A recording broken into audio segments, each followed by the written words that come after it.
November 1943, Gilbert Islands. Japanese pilot Takeshi Yamada watched in disbelief as American Hellcats that had just returned from battle were refueled, rearmed, and back in the sky in under 20 minutes, a process that took his own carriers over an hour. He thought it was a trick, a desperate bluff, until he was shot down and saw the truth from inside an American carrier. What he discovered in captivity didn't just explain why Japan lost the war, it shattered everything he believed about power, sacrifice, and what really makes a nation unstoppable. But could understanding America's secret have saved him if he'd known it sooner? Before we jump back in, tell us where you're tuning in from. And if this story touches you, make sure you're subscribed, because tomorrow I've saved something extra special for you. November 1943. The Pacific Ocean stretched endlessly in every direction, a vast blue mirror under the tropical sun. Lieutenant Commander Takeshi Yamada sat in the cramped cockpit of his Mitsubishi A6M0 fighter, sweat dripping down his face despite the wind rushing past his canopy. He had been flying combat missions for nearly 2 years now, ever since that glorious morning at Pearl Harbor when everything seemed possible. Now, things felt different, heavier. The war that was supposed to end quickly had dragged on, and every month brought news of more losses, more retreats, more friends who never came home. Yamada was 29 years old, though he felt much older. His hands gripped the control stick with the easy confidence of a man who had logged over 800 flight hours. He wore his leather flight cap and goggles, his rising sun headband tied firmly beneath his helmet. In his mind, he carried the honor of his family, his ancestors, and the divine empire of Japan. He had been raised to believe that Japanese spirit was superior to any material advantage the enemy might possess.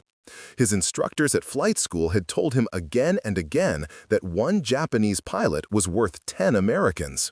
Americans were soft, they said. Americans loved comfort too much to endure real sacrifice. Americans would break when faced with true warriors who embraced death without fear. But lately, Yamada had begun to wonder. The Americans kept coming. More ships, more planes, more of everything. At the Battle of Midway, Japan had lost 4 carriers in a single day. At Guadalcanal, the fighting had ground on for months, consuming men and machines like a hungry fire. Supply lines stretched thin across thousands of miles of ocean.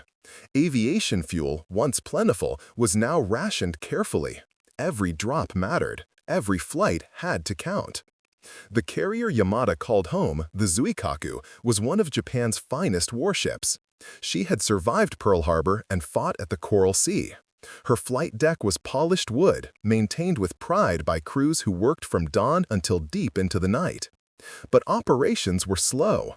When planes returned from a mission, they had to land one at a time, carefully guided by deck officers waving flags. Each aircraft would taxi forward, then be pushed by hand to the hangar deck below using the centerline elevator. This elevator ran right down the middle of the ship, which meant that while it was in use, no other planes could land or take off. Everything stopped. Everything waited. In the hangar deck, mechanics would begin their work. First, they would check the aircraft for damage. Then they would begin the refueling process, connecting heavy hoses that had to be manually screwed into place. The fuel pumps were slow, gravity-fed systems that took time. While fuel was being added, other crews would inspect the engine, check the control surfaces, and examine the landing gear. If weapons needed to be loaded, that was a separate process entirely, requiring teams of men to manually lift heavy bombs and belt-feed ammunition by hand. From the moment a Zero touched down until it was ready to fly again, at least 45 minutes would pass. Often it took an hour or more. This was simply how things worked. This was normal. This was the way of naval aviation, and the Japanese Navy had some of the best-trained carrier crews in the world. Food aboard Zuikaku was simple and increasingly scarce. Rice formed the basis of every meal, sometimes accompanied by dried fish or pickled vegetables. Fresh water was carefully rationed. Officers received slightly larger portions than enlisted men, a tradition that reinforced the hierarchy everyone understood and accepted. Sometimes the rice arrived with weevils in it, or had developed a musty smell from being stored too long in tropical heat. No one complained. Complaining was not the Japanese way. Endurance was virtue. Suffering built character. Yamada had eaten meals that would have disgusted him 2 years ago, and he ate them without comment because this was his duty. On this particular morning, Yamada led a squadron of 6 Zeros on a patrol mission near the Gilbert Islands. Intelligence reports suggested American carrier forces were operating somewhere in the area. Japanese commanders wanted eyes on the enemy, wanted to know their position and strength. Yamada's job was to find them, observe them, report back, and engage only if necessary. Fuel was too precious to waste on unnecessary combat. Every gallon of aviation gasoline had to be shipped from the Dutch East Indies, thousands of miles away, through waters now prowled by American submarines. Ships that carried fuel often never arrived. The gasoline that did make it through was liquid gold, measured carefully, used sparingly. The flight had been uneventful for 2 hours. Empty ocean, scattered clouds, the monotonous drone of the engine. Then Yamada's radio crackled to life. His wingman had spotted something on the horizon. Smoke. Ships. Many ships. Yamada altered course, and within minutes the American task force came into view. His breath caught in his throat. There were at least 3 aircraft carriers, perhaps 4, surrounded by a protective ring of destroyers and cruisers. The carriers were massive, larger than anything Japan had built. Their flight decks seemed to stretch forever. But what happened next was what Yamada couldn't understand. He watched through his binoculars as American aircraft returned from what must have been a strike mission. Grumman Hellcats and Avenger torpedo bombers, dozens of them, circling in a pattern above the carriers. They began landing, one after another, hooking their tailhooks onto cables stretched across the deck. Yamada knew this part. This was normal carrier operations. What came next was not normal at all. The American planes did not disappear below deck. They did not sit waiting for long periods. Instead, Yamada watched as the landed aircraft were immediately swarmed by men in different colored shirts. Even from his high altitude, he could see the organized chaos of the deck. Some men in yellow shirts were directing the planes with hand signals. Other men in purple shirts were running toward each aircraft, dragging hoses. Men in red shirts carried bombs and rockets on wheeled carts. Everything happened at once. Everything moved with a speed that seemed impossible. Yamada checked his watch. He needed to time this. He needed to understand what he was seeing. A Hellcat fighter touched down, caught the wire, rolled to a stop. Yellow shirts directed it forward. Purple shirts connected fuel hoses that seemed to snap into place instantly. Red shirts loaded ammunition. Other crew members checked the aircraft with quick, practiced movements. The entire deck was a choreographed dance of efficiency. Planes that had just landed were refueling while other planes were still landing behind them. There was no waiting for an elevator. There was no bottleneck. The deck edge elevators on the American carriers moved up and down without blocking anything, bringing fresh aircraft up from below while others were still operating above. Yamada looked at his watch again. 15 minutes had passed. Impossible. The Hellcat he had been watching was already moving back toward the catapult. Its engine roared to life. The pilot gave a thumbs up. Steam erupted from the catapult machinery and the fighter shot forward, accelerating from 0 to flight speed in less than 3 seconds. The plane climbed away from the deck, banked, and joined the combat air patrol circling overhead. Yamada checked his watch one more time to be certain. From touchdown to takeoff, the Hellcat had been on the deck for 18 minutes. 18 minutes! The same process would have taken his carrier's crew well over an hour. He radioed his wingman, his voice tight with confusion. Are those the same aircraft? How is this possible? His wingman had no answer. They both simply watched as the American carriers continued their impossible operation. Wave after wave of aircraft landing, refueling, rearming, and launching again. The carriers never stopped. The deck never cleared. It was like watching a factory that never closed, a machine that never needed rest. More planes took off than Yamada had thought possible. He tried to count them but lost track. 50, 60, 80? They kept coming. Preparing and narrating this story took us a lot of time, so if you are enjoying it, subscribe to our channel. It means a lot to us. Now, back to the story. Yamada's hands trembled slightly on his control stick. His fuel gauge showed he needed to return to Zuikaku soon, but he could not look away from what he was seeing. This was not what he had been told about Americans.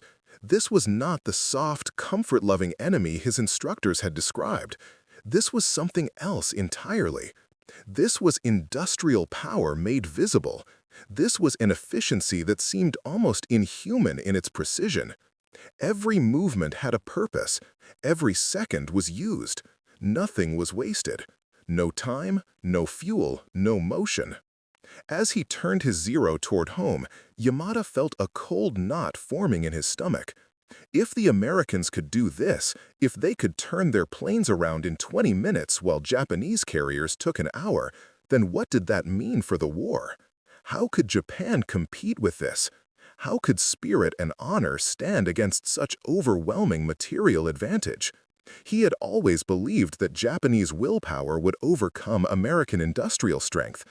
But watching those carriers operate, watching that perfect mechanical ballet of fuel hoses and bomb carts and color-coded crews, he began to doubt. For the first time since Pearl Harbor, Lieutenant Commander Takeshi Yamada wondered if Japan could actually lose this war.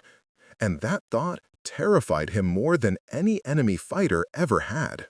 3 weeks later, Yamada's Zero took a burst of gunfire from an American Hellcat during a dogfight near Tarawa. The engine began smoking immediately. Oil sprayed across his windscreen.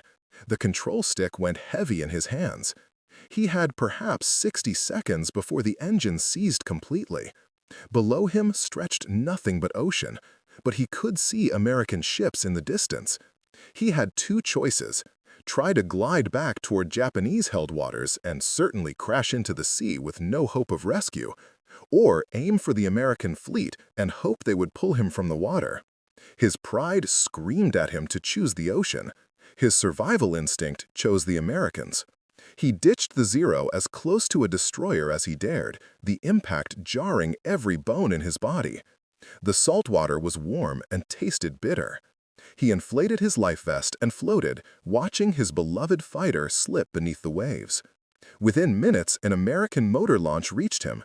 Sailors pulled him aboard, not roughly, but not gently either. They searched him for weapons, found none, and wrapped him in a gray wool blanket despite the tropical heat. No one spoke Japanese. No one hit him. No one even looked particularly angry. They treated him like a problem to be solved, a task to be completed. Within an hour, he was aboard the aircraft carrier USS Enterprise, the ship Americans called the Big E. They placed him in a small compartment near the hangar deck, a makeshift holding cell, with a bunk, a bucket, and a porthole of reinforced glass that looked directly into the hangar bay. A Marine guard stood outside his door, young and bored-looking, holding his rifle with casual confidence. Yamada sat on the bunk and stared through the porthole. What he saw there would change everything he thought he understood about war. The hangar deck was enormous, much larger than Zuikaku's. Aircraft hung from the ceiling on elevators, positioned at the edges of the ship rather than down the center line. This meant the elevators could move up and down constantly without stopping other operations. Yamada watched as one elevator brought a damaged Hellcat down from the flight deck above. Before that elevator had even finished its descent, another elevator was already rising with a fully fueled and armed Avenger torpedo bomber. There was no waiting, no bottleneck. The hangar deck and flight deck operated independently, like 2 factories working at the same time. Men swarmed over every aircraft, but these were not random groups of sailors doing whatever task needed doing. Each man wore a colored jersey that marked his exact job. Yellow shirts directed aircraft movement, using hand signals that every pilot seemed to understand instantly. purple shirts handled fuel, dragging hoses that connected to the aircraft with quick-release couplings that snapped into place and locked with a single motion. Red shirts managed ordnance, working in teams to load heavy bombs using mechanical hoists and wheeled carts. Green shirts maintained the arresting gear and catapults. Blue shirts drove the tractors that moved planes around. White shirts performed safety checks and quality control. Brown shirts managed the aircraft themselves, the plane captains who knew every rivet and wire of their machines. No one seemed confused. No one wandered around looking for instructions. Every man knew exactly what he was supposed to do and did it without hesitation. Yamada had seen well-trained crews before, had served with some of the finest sailors in the Imperial Japanese Navy. But this was different. This was not just training. This was a system, a machine made of human parts, each piece precisely fitted to its function. He watched a team of purple shirts refuel an F-6F Hellcat. They rolled up with a fuel cart, connected the hose, and opened the valve. The fuel pumped fast, much faster than the gravity-fed systems on Japanese carriers. Yamada could see the pressure gauge from his porthole. They were pumping aviation gasoline at rates that seemed dangerous, but the American fuel systems were designed for it. The hose had multiple safety locks. The connection point had automatic shutoffs. Within 4 minutes, the Hellcat's tanks were full. 4 minutes! On Zuikaku, the same job took 15 minutes minimum, often longer. While the fuel crew worked, ordnance teams were already positioning bombs underneath the aircraft. They used hydraulic hoists that lifted 500-pound bombs as if they weighed nothing. 2 men could do the work that required 6 men on a Japanese carrier. The bombs locked into place with mechanical clips that engaged with a solid click Yamada could hear even through the thick glass. No struggling with ropes and pulleys, no manual lifting that exhausted men and wasted time. Just efficient machinery operated by trained specialists. A different Hellcat rolled onto the deck edge elevator. Yamada checked the clock on the bulkhead of his cell. He wanted to time this operation from start to finish. The elevator rose, lifting the aircraft from the hangar deck to the flight deck above. Through his porthole, Yamada could see the elevator well opening and closing like a mouth. 90 seconds. The entire elevator cycle took 90 seconds. On Zuikaku, the centerline elevator took nearly 3 minutes, and during those 3 minutes, nothing else could happen on the deck. Days passed. Yamada learned the rhythm of the ship. He learned that operations never truly stopped. There was no quiet period, no time when the crew rested completely. Instead, there were shifts, rotating teams that kept the carrier functioning 24 hours a day. When one maintenance crew finished their work and went to eat, another crew was already starting. When one group of pilots returned from a mission, another group was already in the ready room preparing to launch. The ship breathed and moved like a living thing, never sleeping, never pausing. The food confused him more than anything else. One evening, a young sailor brought him a metal tray. On it sat white rice, which Yamada expected, but there was also roasted chicken, cooked vegetables that were still green and fresh, white bread with butter, and a small bowl containing something cold and sweet. The sailor, who could not have been more than 19 years old, pointed at the cold bowl and said a word Yamada did not understand. Ice cream. The sailor grinned and made an eating gesture, then left. Yamada stared at the ice cream. It was starting to melt in the tropical heat, becoming a pale liquid around the edges. Ice cream? On a warship? In the middle of the Pacific Ocean, thousands of miles from any port? This American carrier had ice cream. He tasted it cautiously. Vanilla. Sweet and rich, made with real cream and sugar. He ate it slowly, trying to understand what it meant that American sailors ate ice cream as if it were nothing special. He thought of Zuikaku, where fresh water was rationed, where the rice sometimes had bugs in it, where officers received an extra portion while enlisted men made do with less, where everyone understood that sacrifice was necessary, that suffering built strength, that endurance was the highest virtue. But here, on this American ship, enlisted sailors ate chicken and ice cream? Not officers, not special ranks, everyone. The young Marine guard outside Yamada's door ate the same meal as the ship's captain. This was not how militaries were supposed to work. Over the following days, Yamada learned more. He learned that Enterprise had 3 ice cream machines in the galley. He learned that supply ships brought not just ammunition and fuel, but also coffee, cigarettes, chocolate, and Coca-Cola. He overheard pilots complaining about the quality of the steak, saying it was too fatty, saying they preferred the pork chops. While Japanese civilians back home were eating sweet potatoes and kelp, while his own mother's letters had mentioned hunger, American sailors thousands of miles from home were complaining that their steak was too fatty. Late one night, unable to sleep, Yamada pressed his face against the porthole and watched another deck operation.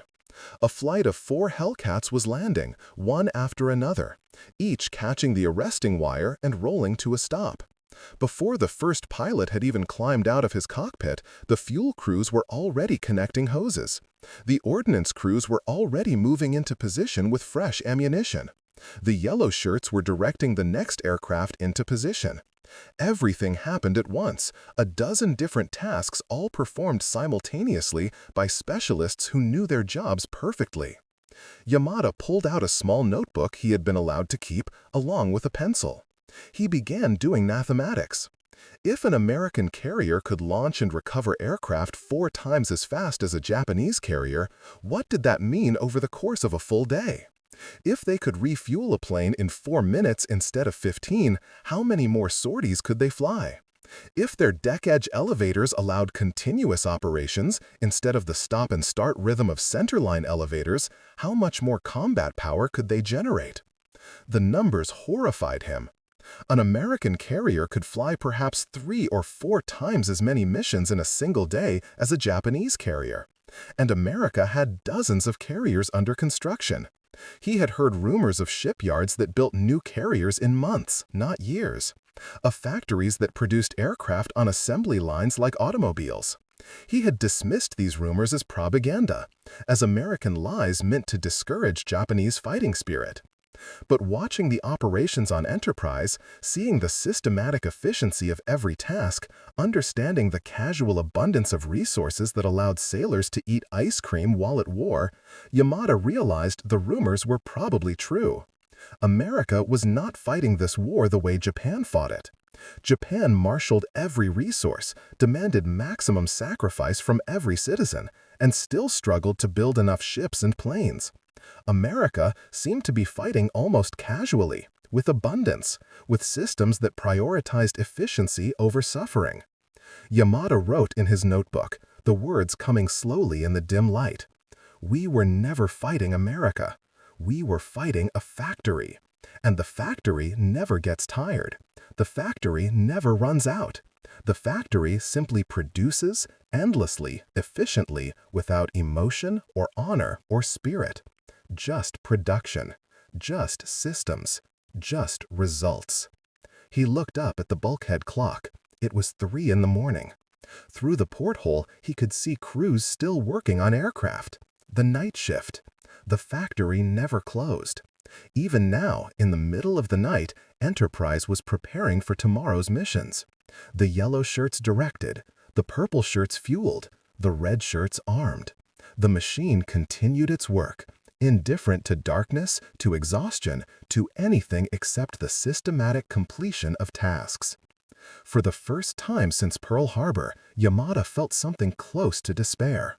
Not because he was captured, not because he might die as a prisoner, but because he finally understood what Japan was fighting against. And he knew with absolute certainty that no amount of spirit or honor or willingness to die could overcome the industrial system he was witnessing. The war was already lost. It had always been lost. Japan had just been too proud to see it. Christmas morning arrived with clear skies and warm Pacific winds. Yamada had been a prisoner aboard Enterprise for 5 weeks. He had settled into a strange routine of observation and quiet contemplation. The Marine Guard had been replaced several times as shifts rotated, but they all treated him the same way. Professional, distant, Not cruel, but not friendly. He was a problem that required guarding, nothing more. He had expected hatred. He had expected abuse. He had been trained to resist torture, to maintain dignity in the face of humiliation. But there was no torture. There was no humiliation. There was only boredom and the constant sound of aircraft operations above his head. On this particular morning, things felt different. The usual sounds of the hangar deck were quieter. Fewer aircraft were being moved. Fewer engines were being tested. Through his porthole, Yamada could see sailors gathered in small groups, talking and laughing. Some were red and green paper decorations pinned to their uniforms. He had forgotten that Americans celebrated Christmas. In Japan, Christmas was barely noticed, just another day. But here, even in the middle of a war, even thousands of miles from home, the Americans were preparing to celebrate. Around noon, the door to his cell opened. The Marine guards stepped aside, and a sailor entered carrying a metal tray. But this tray was different from the usual meals. Yamada could smell the food before he could see it. Rich, savory smells that made his mouth water despite himself. The sailor set the tray down on the small table bolted to the bulkhead and stepped back. On the tray sat roasted turkey with brown gravy, mashed potatoes with butter melting on top, green beans, dinner rolls that were still warm, cranberry sauce that gleamed dark red, and a slice of pumpkin pie with whipped cream. Yamada stared at the food. This was not rations. This was not military food. This was a feast. The sailor, a man perhaps 40 years old with gray hair at his temples, spoke slowly, using hand gestures to help Yamada understand. Merry Christmas. Today, everyone eats the same meal. Captain, pilots, mechanics, prisoners, everyone. He smiled, not mockingly, but with genuine warmth. Then he left, the door clicking shut behind him. Yamada sat alone with the Christmas dinner. His hands shook slightly as he picked up the fork. He thought of his crew aboard Zuikaku, who were probably eating rice and dried fish if they were lucky. He thought of his mother in Tokyo, who had written about standing in line for hours to buy small portions of vegetables. He thought of Japanese soldiers in the jungles of New Guinea, starving to death because supply ships could not reach them through American submarine blockades. And here he sat, a prisoner, an enemy, being served turkey and pie? He ate slowly, tasting each bite carefully. The turkey was moist and tender, seasoned with herbs he could not name. The mashed potatoes were smooth and rich with butter and milk. The cranberry sauce was sweet and tart at the same time. The dinner roll was soft inside with a crispy crust. He had not eaten food this good since before the war began. Perhaps he had never eaten food this good. When he finished, he felt full in a way he had almost forgotten was possible. Not just full, but satisfied, comfortable. And that comfort made him feel ashamed. An hour later, the door opened again. This time, a different man entered. He wore the uniform of a chaplain, with a cross on his collar. He was tall and thin, with kind eyes behind round glasses.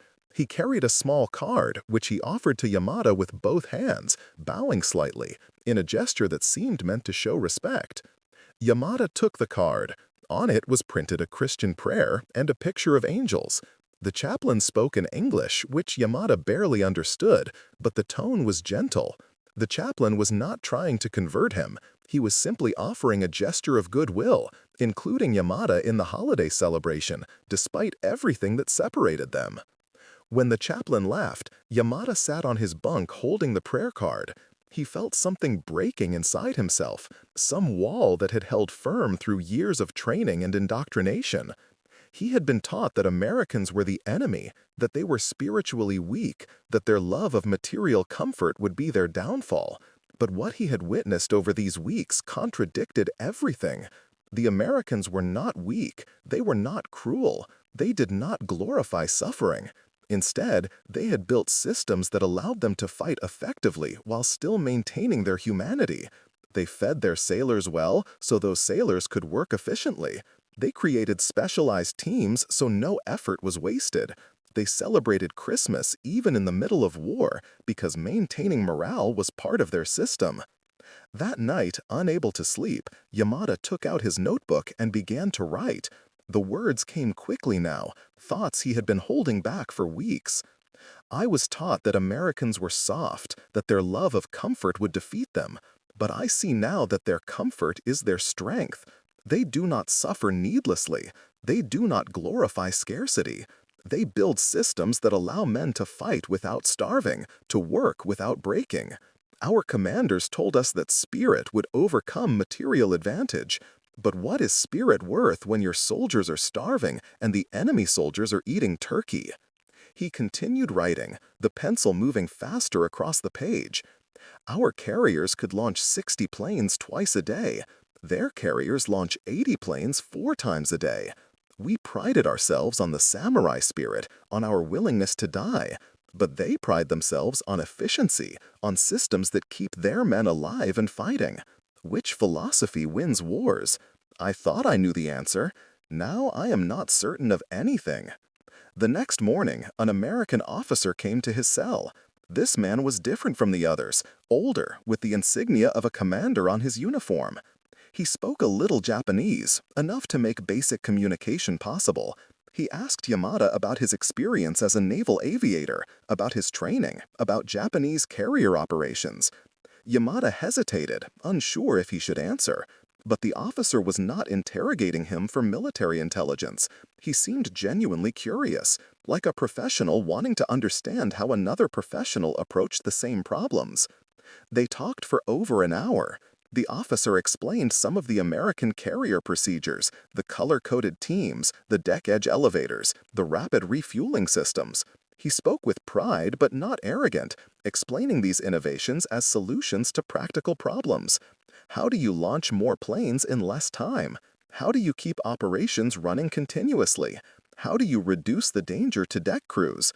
Every innovation had a reason, a logic based on efficiency and safety.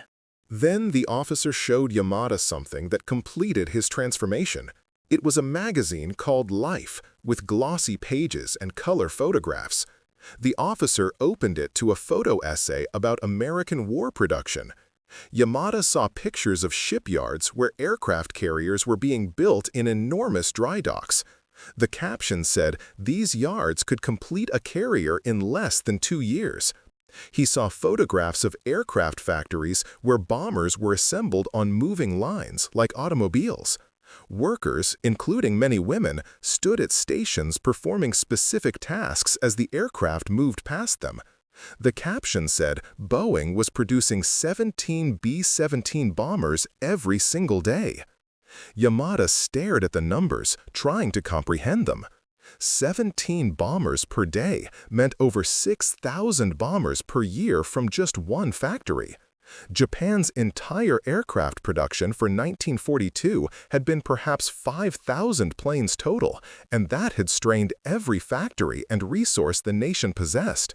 One American factory was producing more heavy bombers in a year than Japan produced aircraft of all types. And America had dozens of factories, hundreds of factories. The officer watched Yamada's face as understanding dawned. He spoke quietly in broken Japanese. This is why we will win. Not because our soldiers are braver, not because our pilots are better, but because we can build faster than you can destroy. Every plane you shoot down, we replace it with 2 more. Every ship you sink, we launch 3 more. You cannot win a war of production against America. No one can. Yamada closed the magazine carefully and handed it back. He felt hollow inside, emptied of everything he had believed. All the propaganda about American weakness, about Japanese spiritual superiority, about the divine destiny of the empire, it all crumbled in the face of those photographs. Japan was not fighting a nation. Japan was fighting an industrial colossus that could produce war materials faster than any military could consume them. The war was not about courage or honor or fighting spirit. It was about logistics, production capacity, and systematic efficiency. And in that kind of war, Japan had lost before the first shot was fired. That evening, Yamada wrote more in his notebook, his hand moving across the page with certainty now. I thought we fought with our souls. They fight with their systems. And systems, I have learned, are crueler to those without them. A brave man with an empty rifle is just a target. A brave pilot with no fuel is just a passenger. We were taught to embrace death, to find beauty in sacrifice. They were taught to avoid unnecessary death, to find efficiency in organization. Our way creates heroes and corpses. Their way creates victory. He paused, thinking of his fellow pilots, many of them now dead. He thought of his instructors who had filled his head with noble lies. He thought of the generals and admirals who had started this war, believing that Japanese spirit could overcome American industry. They had been wrong, catastrophically, terribly wrong, and thousands of young men had died because of that error. Yamada looked around his small cell. He had enough food, he had clean water, he had medical care when he needed it. He was a prisoner, an enemy, and yet he was treated better than many Japanese soldiers were treated by their own officers. This was the final lesson. The Americans did not need to be cruel to win. They did not need to make their men suffer to make them strong. They simply needed to be efficient, to be systematic, to be organized. And that was something Japan, with all its talk of honor and spirit, had never truly understood. He closed his notebook and lay back on his bunk. Above him, through the steel ceiling, he could hear the sound of aircraft engines. The factory was still running. The factory never stopped. And somewhere in the darkness of the Pacific, Japanese carriers were struggling to launch their planes, to feed their crews, to maintain the fiction that willpower alone could win wars. Yamada knew the truth now. But knowing the truth changed nothing. The war would continue, men would keep dying, and America's industrial machine would keep producing, endlessly, efficiently, until Japan had nothing left to fight with. September 1945. The Red Cross repatriation ship approached Yokohama Harbor on a gray morning. Yamada stood at the railing with dozens of other former prisoners, all of them silent as they watched their homeland emerge from the mist. The city he remembered was gone. In its place stood a landscape of ash and rubble. Buildings had been reduced to broken concrete and twisted metal. Only a few structures remained standing, their walls blackened by fire. American B-29 bombers had done their work thoroughly. Japan was burned to the ground. The ship docked, and Yamada walked down the gangway on legs that felt unsteady after so many months at sea. The dock itself was damaged, with holes patched by rough lumber. Japanese officials processed the returning prisoners with quiet efficiency, asking few questions, offering no welcome. Yamada received papers that allowed him to travel, a small amount of money, and directions to a train station. No one thanked him for his service. No one seemed to care that he had been a carrier pilot, that he had fought at Pearl Harbor and Coral Sea. The war was over, and everyone just wanted to forget. He carried a small bag containing everything he owned. Inside were a spare shirt, a pair of pants, and 3 items he had hidden carefully from the American guards when he was released.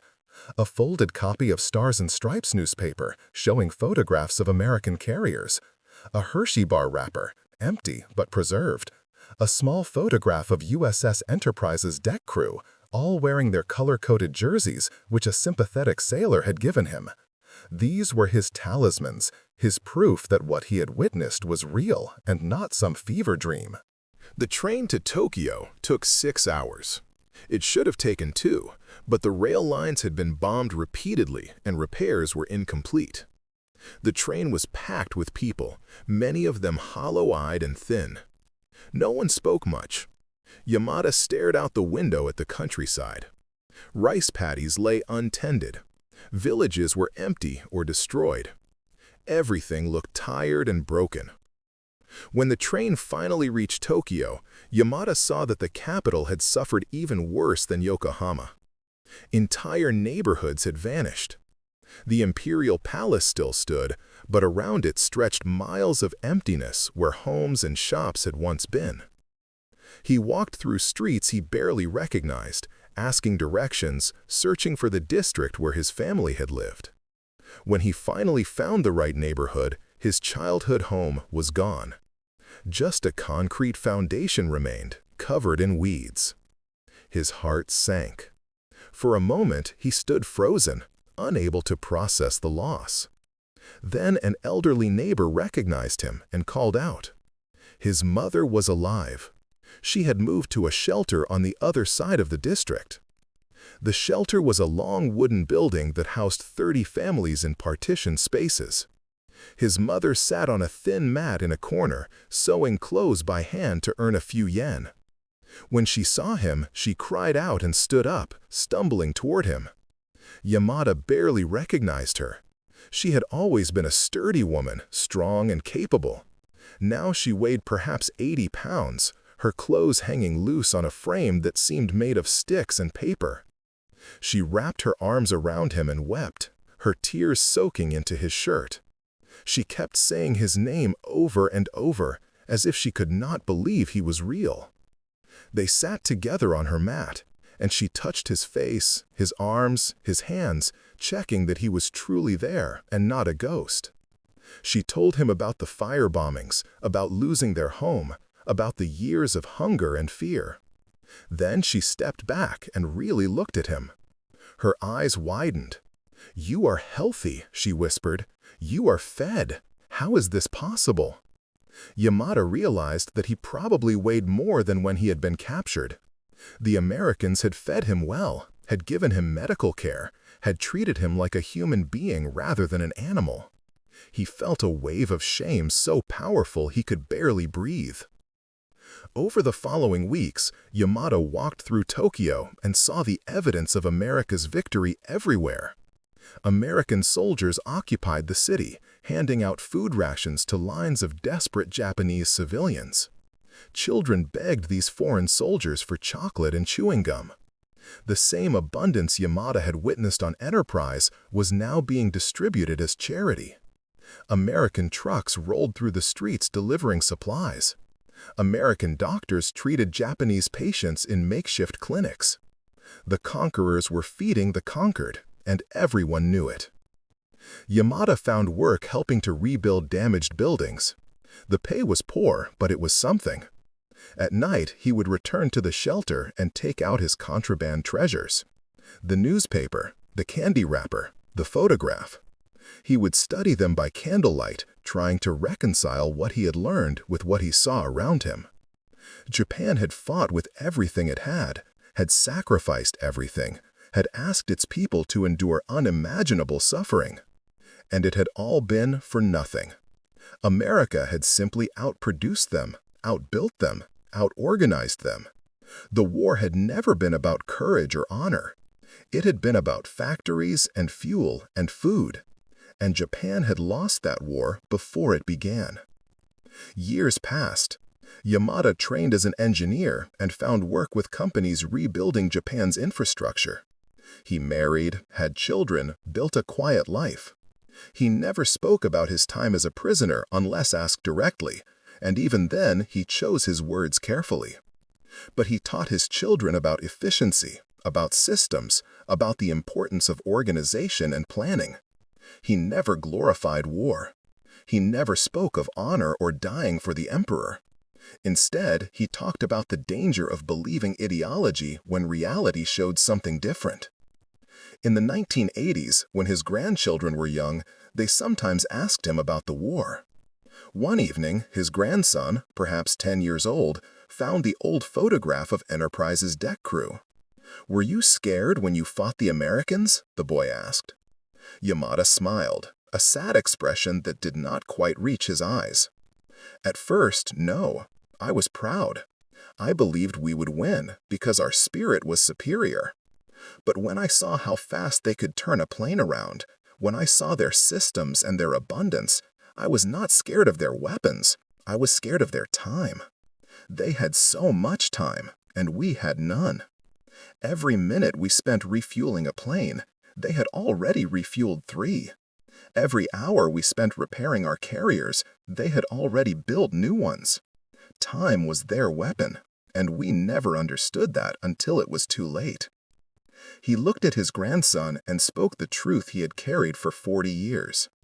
The war taught me that power is not about who suffers most beautifully. It is about who builds systems that prevent suffering. America won because they refused to choose between fighting and living. We were taught to die well. They were taught to live well. And that, in the end, made them unstoppable. Remember this. Never believe that sacrifice alone brings victory. Efficiency brings victory. Organization brings victory. Taking care of your people so they can work at their best, that brings victory. Everything else is just words that get young men killed. His grandson listened carefully, too young to fully understand, but old enough to sense the weight of the lesson. Yamada put the photograph away, back in its hiding place with the newspaper and candy wrapper. These were his reminders, his proof that he had learned something valuable from defeat. The 20-minute refueling cycle had not just been a tactical advantage. It had been a symbol of everything Japan had failed to understand about modern war. And that failure had cost hundreds of thousands of lives and left his nation in ruins. Some lessons, Yamada thought, were too expensive to forget. Up next, you've got 2 more standout stories right on your screen. If this one hits the mark, you won't want to pass these up. Just click and check them out. And don't forget to subscribe and turn on the notification bell so you don't miss any upload from us.